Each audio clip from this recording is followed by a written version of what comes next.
चलिए ठीक है जी। आज जो कॉन्फ्रेंस रखा गया था उसके बारे में आगे किया गया देखिए, कॉन्फ्रेंस। हिंदी उर्दू एकेडमी पूरे मुल्क में काम कर रही है, पूरे देश में।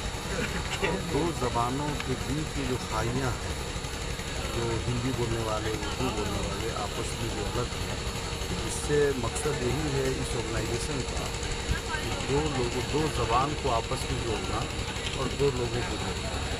दूसरा, आज के प्रोग्राम में हमारा ये मांग है सरकार से, सेंट्रल गवर्नमेंट से, कि हिंदी जबकि हमारी एक ऐसी ज़बान है जिसको सरकार की ज़बान का दर्जा दिया गया है, मगर आज हम लोग सब मिलकर ये मांग कर रहे हैं कि हिंदी को हिंदुस्तान की राष्ट्रभाषा बनाएं और उर्दू को हिंदुस्तान की दूसरी सरकार की ज़बान बनाएं। ये मेरा मांग है और इसी मांग को लेकर हम गांव-गांव तक जाएंगे, हिंदू मुसलमान सबको एक साथ जोड़ेंगे और सरकार पे हमारी दबाव बनाने की कोशिश करेंगे कि हिंदी को हिंदुस्तान की राष्ट्रभाषा बना दिया जाए और उर्दू को हिंदुस्तान की दूसरी सरकार की ज़बान बनाए। कब से प्रयास कर रहे हैं?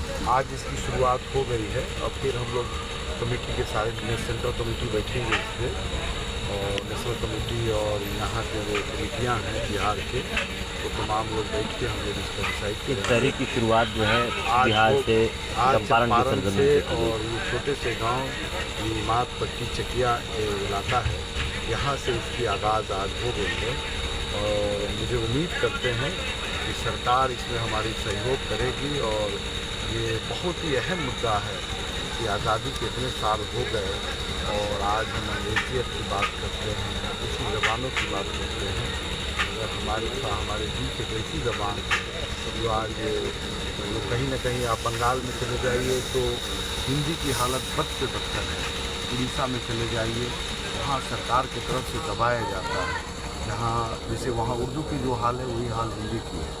और बहुत जगह जो हिंदी पट्टी है जैसे बिहार यूपी का जो मसला है, इसमें क्या है कि जो हिंदी वाले हैं वो उर्दू को दबाने की कोशिश करते हैं। ये एक जो नफ़रत जो फैलाया गया है, दरअसल ये नफ़रत अंग्रेज़ों ने फैलाया था, दो ज़बान को बांटकर हुकूमत करने की कोशिश की थी।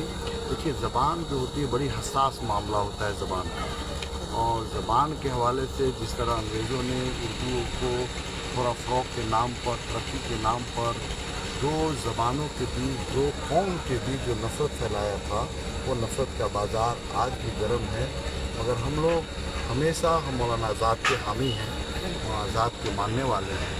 हम आखिरी दम तक हिंदू मुस्लिम इत्तेहाद और दो लोगों को आपस में जोड़ने का काम करेंगे, दो ज़बानों को भी जोड़ेंगे और दो दिलों को भी जोड़ेंगे। उम्मीद है कि जब ज़बान जुड़ेगी इंसान भी आपस में, दो कौमें भी आपस में जुड़ेंगी। शमीम साहब, हिंदी उर्दू के आप चेयरमैन हैं एकेडमी के और कायदे उर्दू कहा जाता है, कितना प्रयास किया है और कितनी कोशिश की है? देखिए, उर्दू की लड़ाई बंगाल में हमने, और हिंदी के लिए भी काम मैं करता हूँ, ऐसा नहीं उर्दू के लिए, और कई सूबों में काम किया। सरबजीत सिंह जेल में थे, पाकिस्तान के जेल, मैं 22 दिन अनशन पर था सरबजीत सिंह की फांसी रुकवाने में। उस वक्त ये अहमद थे विदेश मंत्री, उन्होंने आके मेरा अनशन तोड़वाया और उस वक्त पाकिस्तान सरकार से बात करके और सरबजीत सिंह की फांसी रुकी थी। ऐसे बहुत सारे ऐसे काम मैंने किया है, मगर उर्दू हमारी मादरी ज़बान है। उर्दू के हवाले से तकरीबन 10-12 साल मैंने बंगाल में तहरीक चलाया और बंगाल की विधानसभा में उर्दू का बिल पास हुआ और तहरीक ख़त्म हो गई।